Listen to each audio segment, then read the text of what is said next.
Good morning and Happy New Year.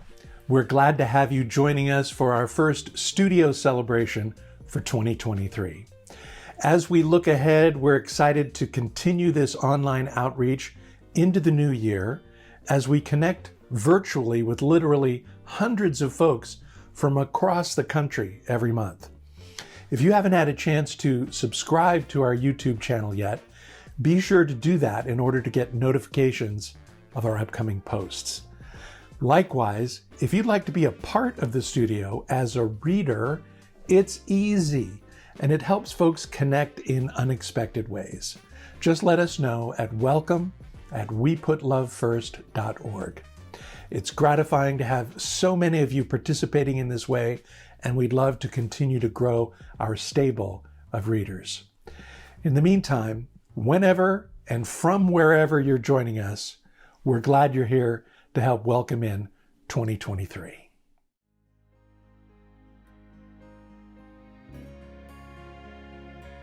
Join me as we get in the Spirit. We prepare for a new year. Alive with the Spirit. We gather with high expectations. That much good can be done in and through us. In good times and in bad. May we know the joy of the Spirit's presence.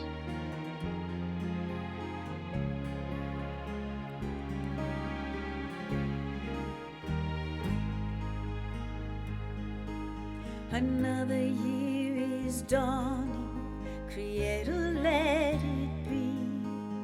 In working or in waiting, your leading let us see. Another year of progress, another year of praise, another year of seeking your presence all our days.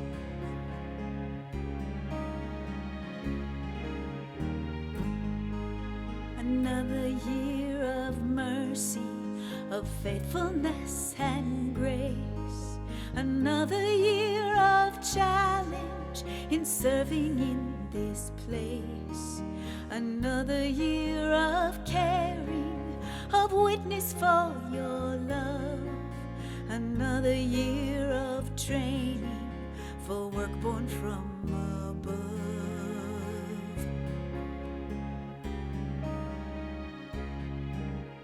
Let's affirm the Fountain's mission together. As followers of Jesus, We put love first.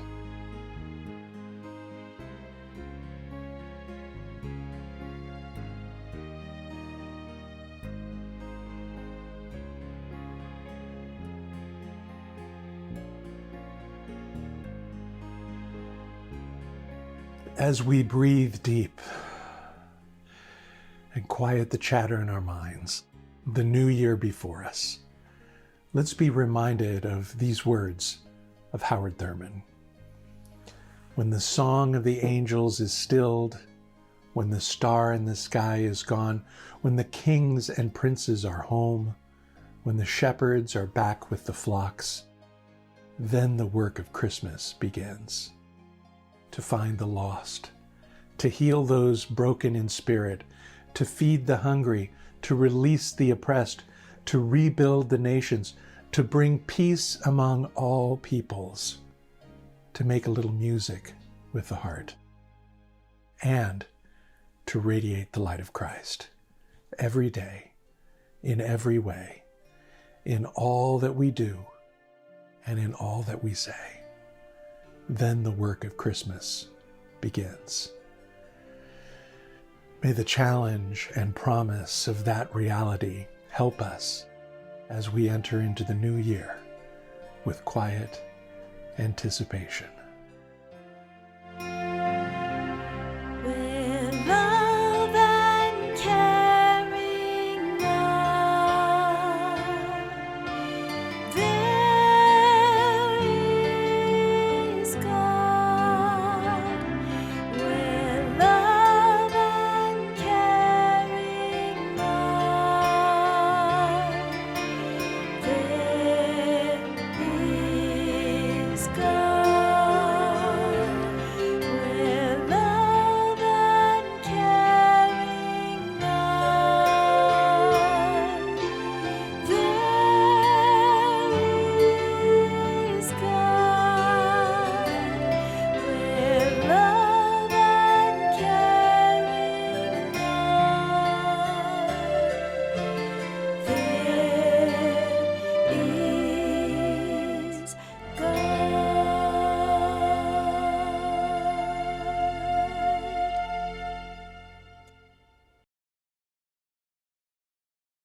Help us, Spirit of life, for we do not have the wisdom to help ourselves.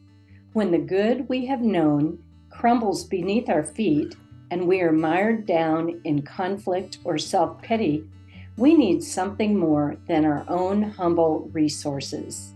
We are often more ready to complain than to accept help, be it from one another or from the mystery that is you. We confess that it is easier to see the problems than the promise. So in this new year, on this very day, we open our hearts to the possibilities of untethered, unpredictable grace. May we be strengthened and guided to create something beautiful with our lives. This is our prayer.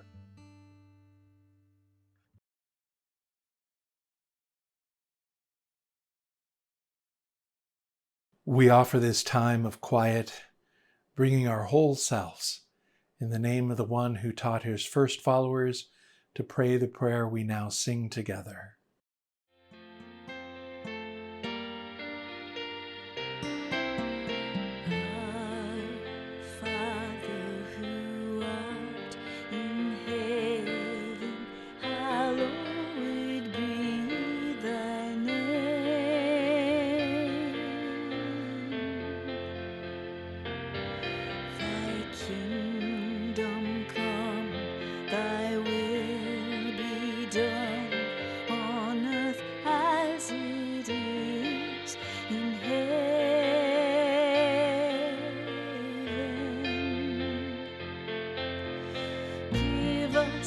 This day our daily bread, and forgive us our trespasses as we forgive those who trespass against us.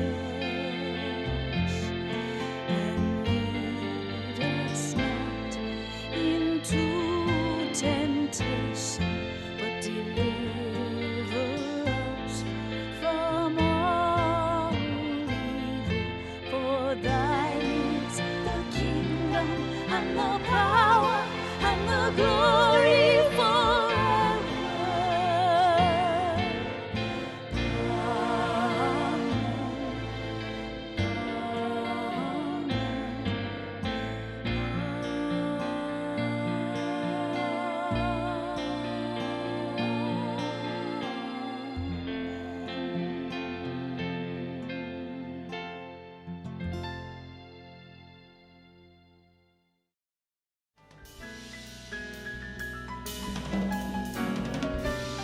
Starting January 12th, I'm excited to be facilitating a webinar version of 7 sessions of Living the Questions second module, Honoring Creation. We'll be meeting via Zoom from 10 a.m. to noon Arizona time, and will continue each Thursday through February 16th. My colleague Jeff Proctor Murphy and I developed Living the Questions as an alternative to the pat answers offered by more conventional churches, and have been thrilled to have it being utilized by nearly 6,000 churches around the world. The video segments contain input from dozens of progressive theologians and thought leaders, and the topics include things like the prophetic Jesus, evil, suffering, and a God of love, the myth of redemptive violence, and one of my favorites, debunking the rapture. Our first 7 sessions went great, and no, you don't have to do the modules in order. If you weren't able to join us for the first 7, you are welcome to join us in this second 7-week module. So, if you'd like to get down to the foundations of the theology that drives the mission of the Fountains, and meet a wonderful collection of fellow seekers from right here in Fountain Hills and from across the country, I really encourage you to consider taking part in the conversation. Registration, which includes downloadable study materials and 7 online Zoom sessions, is just $59.95 per person. You can find out more information and a link to register at livingthequestions.com. Hope to have you join us.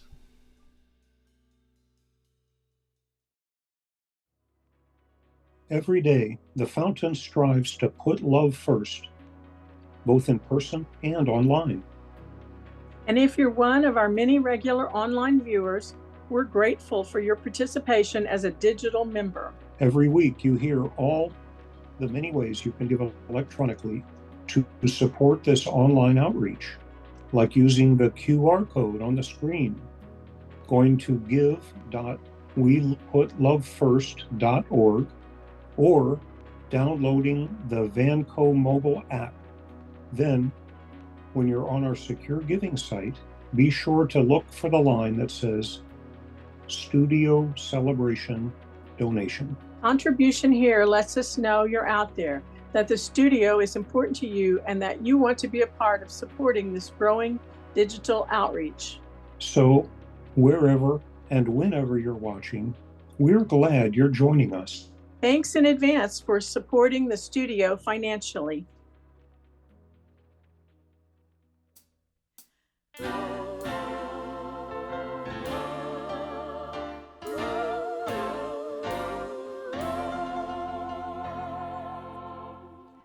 Church where love lives is a safe place for all, where we gather in wonder to remember God's call, to embody God's vision of kindness and care.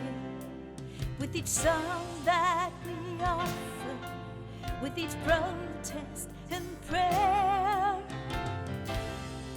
on this sacred foundation of faith and of trust, we are building a world that is gentle and just. We rejoice and repent, offer praise and forgive, and we welcome all people to the church where love lives. The church where love lives draws the stranger inside, making neighbors strangers, not a neighbor denied. To this heaven on earth, and God's will has been done. To the whole of creation is restored to its home. On this sacred foundation of faith and of trust, we are building a world that is gentle and just. We rejoice and repent, offer praise and forgive, and we welcome all people to the church where love lives.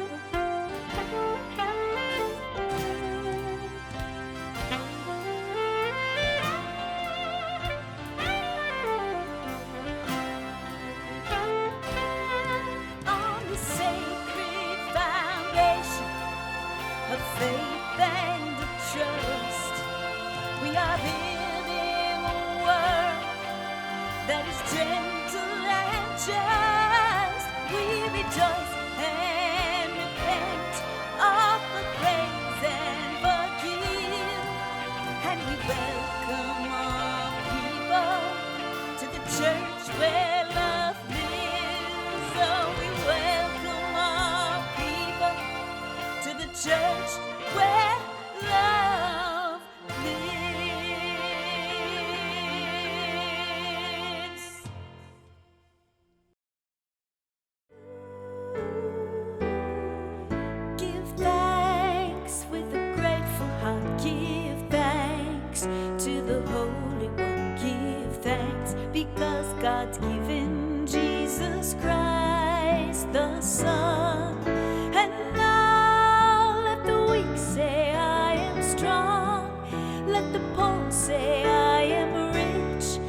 because of what the Lord has done for us. Give thanks with a grateful heart. Give thanks to the Holy One. Give thanks because God's given Jesus Christ, the Son. Give thanks.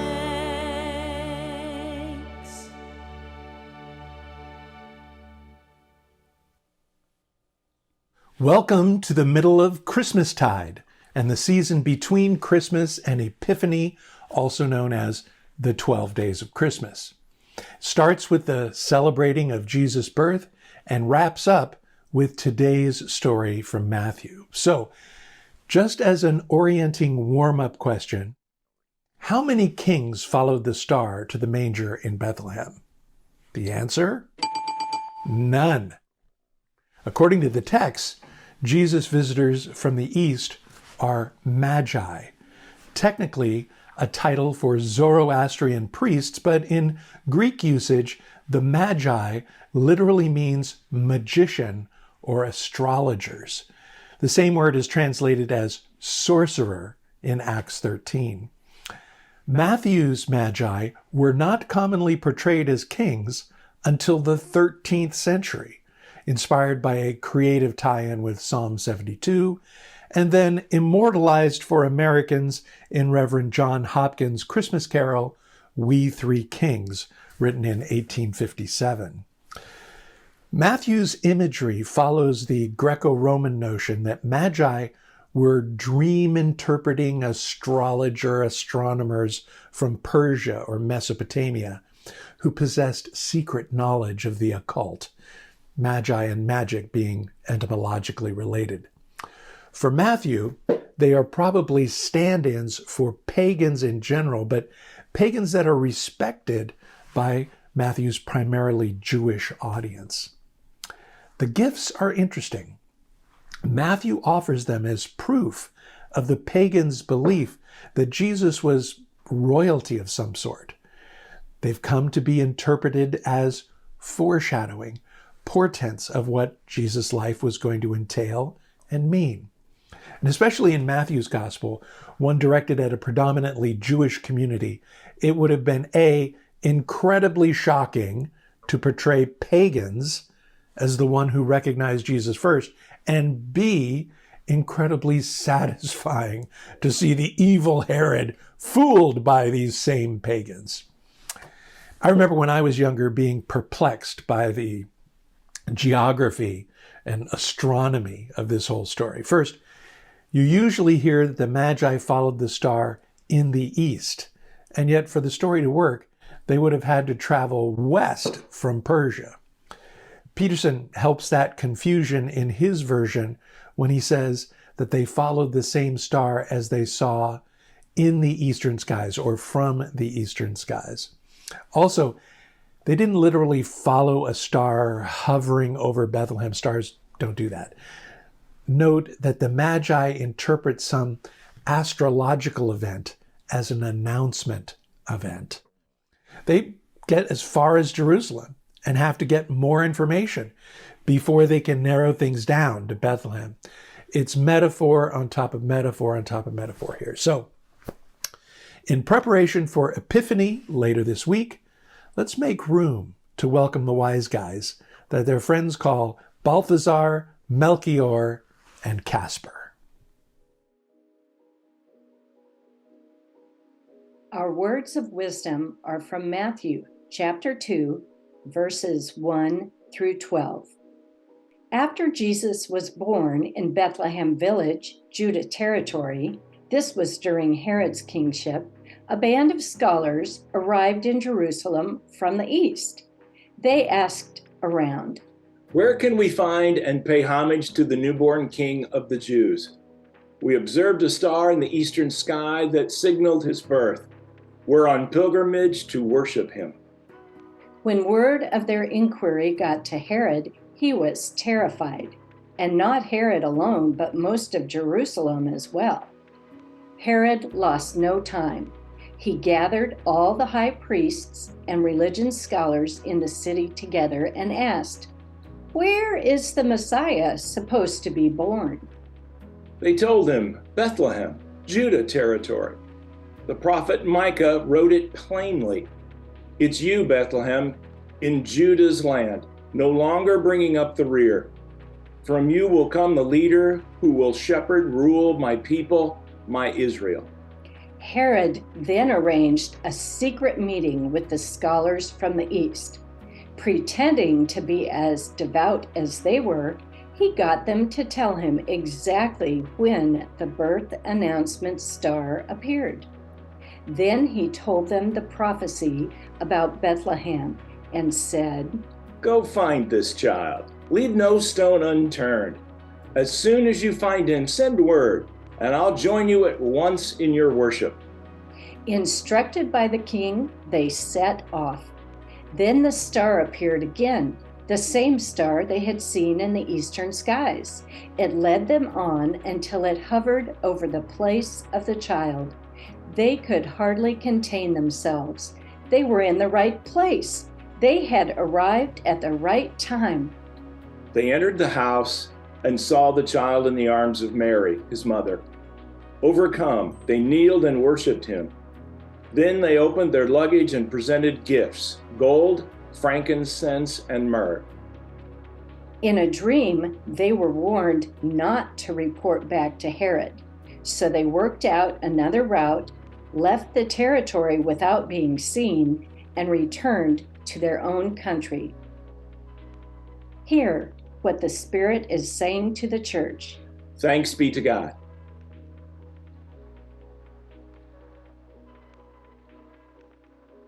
You've heard the story about the folks traveling through a small southern town, and they come across a live nativity scene that had obviously been put together with much thoughtfulness and sincerity. One aspect of it bothered them, though. The three wise men were all wearing firefighters' helmets, totally stumped for a reason, and unwilling to interrupt anyone's awe for an explanation, they left. At a convenience store down the block, they asked the lady behind the counter about the helmets. She harumphed and said, "You darn Yankees, never do read the Bible." They assured her that they did, but simply couldn't remember anything about firefighters in the Bible. She jerked her Bible from behind the counter and ruffled through some of the pages and finally jabbed her finger at a passage. Sticking it in their face, she said, "See, it says right here, the three wise men came from afar." Yeah. One of the questions often asked of me at Christmas time is, why gold? Why myrrh? And franken what? The bottom line is that all three gifts were expensive tributes to royalty, and Matthew used them to show just how impressed pagans were with Jesus as the King of the Jews. As time passed, people claimed the gifts were Matthew's way of foreshadowing events in Jesus' life. Plus, because there were three gifts, every nativity scene you see will have three wise men. Even though an obscure Syriac manuscript in the Vatican Library called The Revelation of the Magi, not published in English until 2010, recounts the story of 12 magi and their journey from a remote kingdom that seems to be, are you ready? China. So prepare to update your nativity sets. And not to leave out the obvious, this is a story rife with political implications. The Magi were representatives of pagan and foreign influence, and Matthew was basically saying, hey, a bunch of foreigners understand who Jesus is before you guys. And of course, the other thing nobody talks about is that for guys who are supposed to be pretty smart, the wise guys sure act stupid. They go to the current King of the Jews and say, excuse us, we heard that your replacement king was just born somewhere around here. Would you mind giving us some directions? Wow. Which, of course, leads to Herod ordering all the male babies in Bethlehem to be killed, according to the story. You may not realize it, but even today, this story is causing a huge political and societal tidal wave. Did you hear Volodymyr Zelensky's speech before Congress? What did you make of this Jewish president saying, "In 3 days, we celebrate Christmas"? So what? Because up until this year, Ukraine has always celebrated Christmas with Russian Orthodox Christians on what we in the West call Epiphany, January 6th. Ukrainians intentionally celebrating Christmas on December 25th is a huge political snub to Russia, saying, "We choose the West." Ukrainians are saying, "You can no longer claim cultural hegemony over us." So it's not a war on Christmas, it's using Christmas as a psychological weapon in war. So yes, if you take them for the metaphors they are, I think these stories still have relevance today. And as we get ready for Epiphany, I thought it might be a good exercise to revisit not just the date, but the gifts we always hear about, but seldom think about. The first one is gold. For Matthew, gold was probably meant as a symbol of purity and divinity.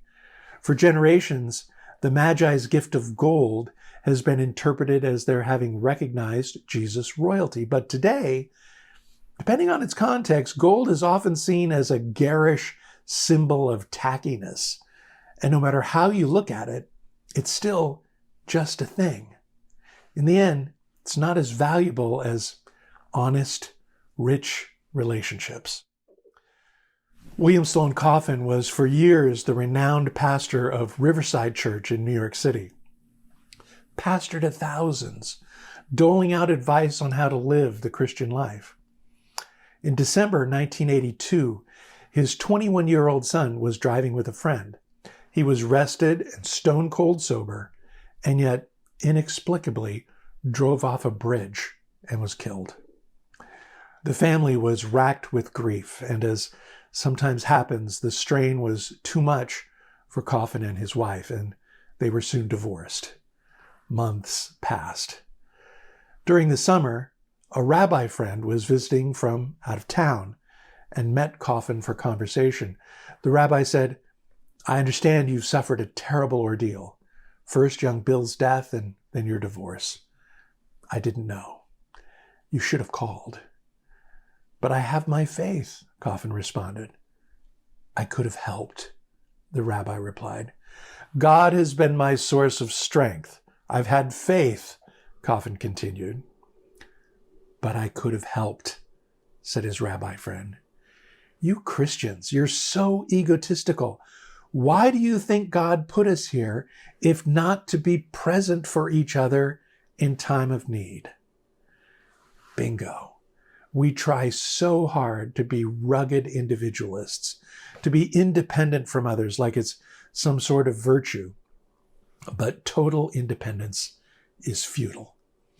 And that's the gold standard Jesus sets for us. He had his times apart to recharge, but for the most part, he did his life's work in the midst of community, an interdependent group that brought their own gifts to the mission. We need to set our sights on being more interconnected, not independent. Honest, supportive community is worth way more than its weight in gold. And then there's this frankincense, normally a symbol of holiness, otherworldliness, and it's come to represent the Magi's recognition of Jesus' priestly role, but perhaps it's better brought down to earth for this day and age.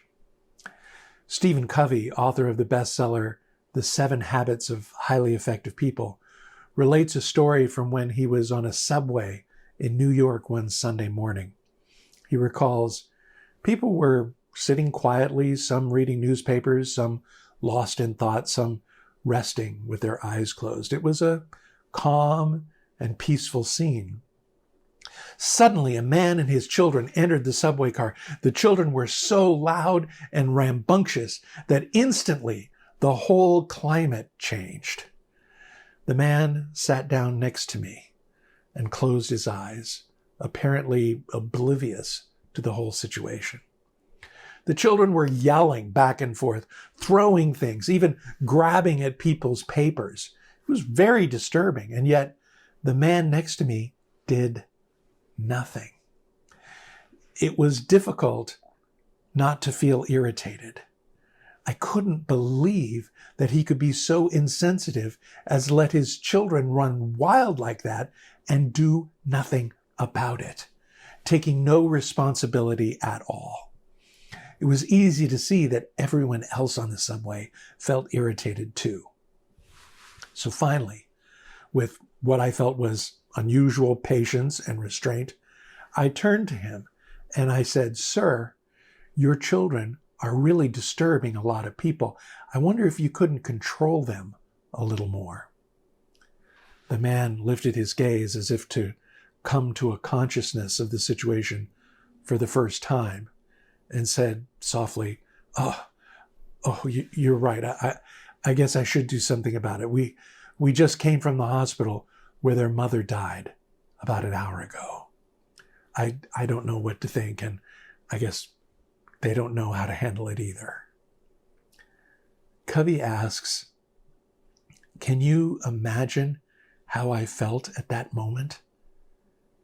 His understanding shifted. He said, "Suddenly, I saw things differently. And because I saw differently, I thought differently. I felt differently. I behaved differently. My irritation vanished. My heart was filled with the man's pain. Feelings of sympathy and compassion flowed freely." Your wife just died? I am so sorry. Can you tell me about it? What can I do to help?" Everything changed in an instant. T.S. Eliot wrote, "There is always something we're ignorant of about another person, and often it turns out that the one thing we're ignorant of about another person is the most important." Instead of being quick to draw conclusions, quick to let prejudices taint our understanding, quick to judge and slow to understand, we can strive to know the other. Something like incense serves to heighten our awareness. When we walk into a place with incense, we either think, "What is someone trying to hide?" Or we pause. The smell of incense causing all our other senses to perk up, to be hyper-aware. So let the thought of incense, of frankincense, be our reminder to heighten our awareness, our understanding, the concerns of those around us. And finally, myrrh. It's a tree resin that was used as an analgesic, in oil for anointing, and for embalming, which is the interpretation many point to as a foreshadowing of Jesus' death. And maybe it's kind of a grim thing to think about at the beginning of the new year, but guess what? We're all going to die. We fill our lives with superficiality to distract ourselves, and before we know it, death sneaks up on us. Whoa, wait, I am not ready. Then, as now, be it Jesus or our own lives, it's good to have those reminders of our humanity and finiteness, and a good incentive, as John Wesley used to say, to not trifle away the time. A few years ago, Stephen Levine published a little book called A Year to Live, How to Live This Year as If It Were Your Last. Through his therapy practice working with the terminally ill, he witnessed life-changing transformations in people who were told, "You have 6 months, a year at the most, to live." Once they got over the anger and denial, people began to look at life in a whole new way. Many felt liberated and energized. So he decided to try it for himself. He set a date 1 year in the future when he would die. Then he spent the days dealing with his rapidly decreasing opportunities to get life lived. He discovered that preparing to die was a great way to truly live. valuing every moment, squeezing every experience out of every opportunity. Carpe diem with a vengeance. Talk about a deadline. So, for all of us, death can be the great motivator. And who of us knows for certain if we'll actually be around next New Year's? Myrrh is a reminder that we're finite. Life is even more precious than you think. Okay, so Christmas is behind us, and for many of us, tomorrow it's time to get back to our everyday living, the real world. But the new year can often leave us with this nagging feeling that we shouldn't be returning to our same old ways. Even the wise men had a dream that instructed them to work out a different route after their encounter with the Christ child. So, most of us at least take a stab at a resolution or two, but few get followed through on. Maybe this year, our resolutions could at least be influenced by the gifts of those wily sorcerers from Persia. Gold to remind us of the preciousness of relationships. Frankincense to remind us to heighten our awareness of the needs of those around us. And myrrh to remind us that we don't have a lot of time in this short life to be on about the work set before us. The good news is, committing ourselves to these resolutions is not simply an act of sheer willpower, but an act of cooperation with our companions on the journey. May we resolve to work out a different route this year, depending on one another, aware of one another, and by the power of the Spirit, not missing a single opportunity to celebrate the preciousness of life. Be well.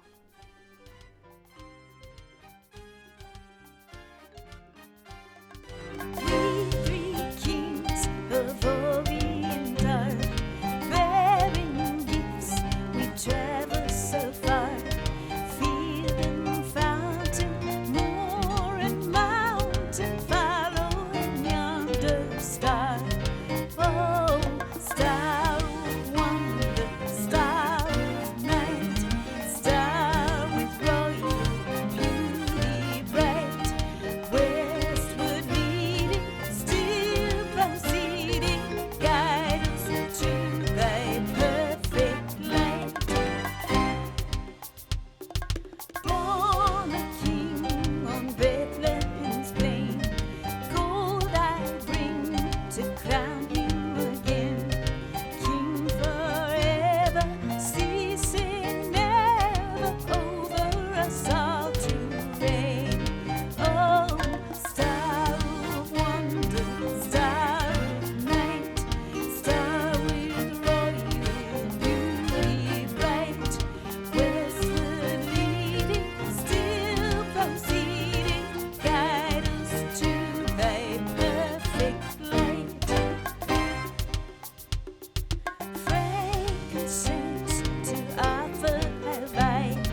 Let us offer these words of challenge and blessing to one another as we go.